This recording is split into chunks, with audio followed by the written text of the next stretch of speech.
Hey, this is Sasha, and welcome to another episode of Let's Talk Stocks. And in today's episode, what I want to do is share with you how to create a morning ritual and just give you some things to think about a full-fledged schedule. Now, I'll give you a simple schedule and I'll also give you a little bit more complicated one that you could use as a guideline. Again, I'm not saying that this is the morning ritual and routine that you should have. Instead, you should cater and create one that's focused and centered around your personal needs.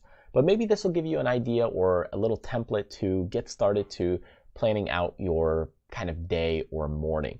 Because remember, a morning ritual is just something that can jumpstart your day. And that way things are aligned, and that way you get the gears moving. That way you get your car warmed up, meaning your own body. You get your mindsets and mentality warmed up. Otherwise, what happens is you kind of just jump out of bed and you start doing things based on whatever the day brings, instead of having something purposeful to be able to concentrate and do the things that matter. So let me get started and share with you some ideas regarding the morning ritual and a schedule that you can kind of use as a guideline. And then you can go ahead and tweak it based on kind of your needs. All right, so let's take a look.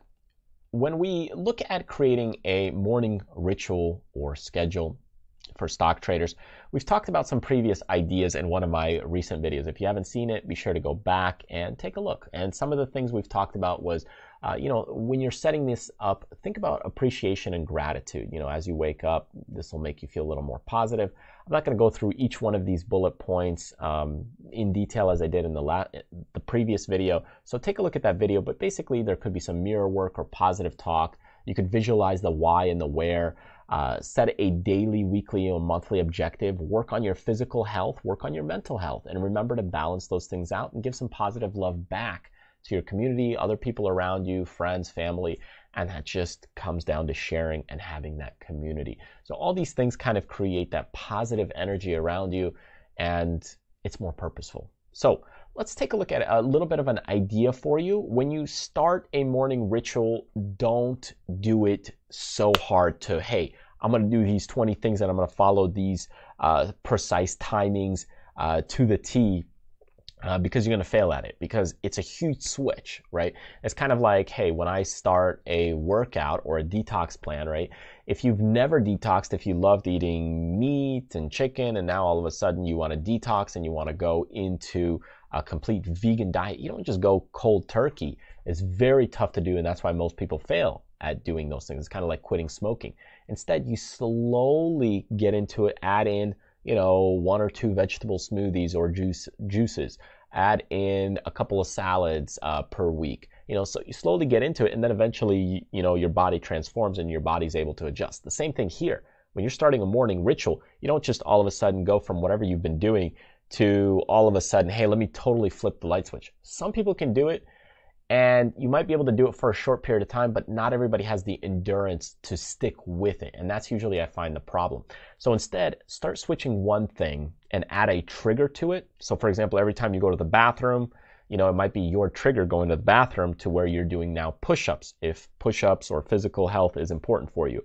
Or whatever the case is anytime something happens, find a trigger and then add that new thing in. Anytime you take a shower, well, now before the shower, you might add in a little bit of reading, and then after the shower, you might add in a little bit of positive talk, or maybe a little bit of education or physical workout. So whatever the case is, balance those things out, find a trigger, and slowly add one or two things and build upon it, and then add another one or two things a few weeks later, a few months later. So anyways, with those few little tips, here's a simple morning ritual breakdown for you. So you might, depending on when you wake up, if you wake up at 5 o'clock, 5:15, this could be a little bit of a starting point for you. If you wake up at 6, 6:15, 7:15, depending on how late you go to bed. Again, that may be a little different. For me right now, I'm at around 4:45, 5 o'clock in the morning, depending on when I go to bed. But you might start with something like hygiene, then at 5:30, write and do some positive and some motivational things. At 5:40, you might do some yoga. Again, notice they're not very long. It's, yoga might be 20 minutes, some hygiene might be 10, 15 minutes. 6 a.m., you might drink some water and read some things for those 10 minutes. Then you might evaluate your objective for 10 minutes and then contribute, think of others, do something else, or maybe have some personal you time. So this could be a simple morning breakdown. It could be one for somebody that's just starting out, or just pick 2 or 3 of these things, and then you'll evolve it with time. Now, if you want to get a little more detailed and complicated, well, here's a more complex morning ritual breakdown for those of you who are a little more motivated. So let's say 5:15, you start your shower. Then 5:25, you might have a smoothie. You might, just get your body kind of going, jump started a little bit. Then 5:35, you might write in your journal, which gets your mind going, right? Mental things. Then 5:45, you might do some morning mirror talk or positive talk. Or it could be listening to something. But again, 10 minutes here, 15 minutes there. So this is now hits your emotional and spiritual side. Then at 6 a.m., you might do a physical workout. Again, this could be running. It could be something with weights. It could be 20 minutes and 10-minute cool down with stretching. Then at 6:30, you do a little breakfast. At 6:50, you get some education going and some mental stimulation. So maybe something you want to work on, something you want to improve on. So again, use that 10, 15, 20 minutes, depending on however much time you want to allocate.